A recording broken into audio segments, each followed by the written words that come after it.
Масовниот тренд на заминување на медицински кадар од земјава останува најголем проблем за здравствените власти. Според податоците на Лекарската комора, во 2018-та 192 заминале од земјава, што е речиси тројно зголемување за разлика од 2010 година, кога за подобри работни услови во дел од европските земји заминале 72 лекари.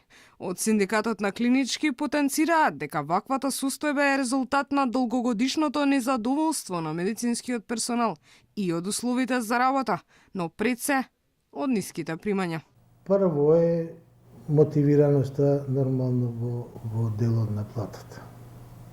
Лекарите и другите здравствени работници, како и останатите вработени, сметаат дека не се адекватно платени, додека стигнеме до работа, поминуваме и ние низ тој метеж, поминуваме низ тие лифтови каде што сме заедно со пациентите.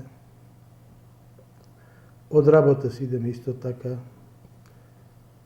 Овој смет што го гледаме во клинички центар, секојдневно вие ќе го видите кога ќе дојдете во потреба и пациентите, ние го гледаме секојдневно. Со ваквиот тренд, а земајки предвид дека бројката дополнително се намалува со заменување на повозрасните лекари во пензија, останува отворено прашањето дали за неколку години ќе нема кој да ги лечи македонските граѓани. Тоа ќе биде за 1-2 години заради тоа што не се прават никакви напори за да се задржат лекарите специјалисти. Имено во внатрешноста тотално сите лекари специјалисти го напуштаат јавните здравствени институции, си го бараат решението како во приватно, така во странство. Во Скопје можеби малце е поинаку, но сепак тенденцијата, условите за работа, нередот кој што е креиран во клиничкиот центар, нередот во другите јавни здравствени институции си го прави своето. Здравствените власти витија зголемување на платите со цел задржување на персоналот во земјава.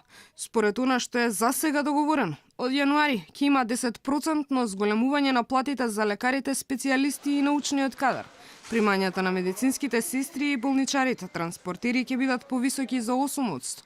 Незадоволна е администрацијата на клинички, за која ветувањето е поголема плата за 5%, но од септември наредната година.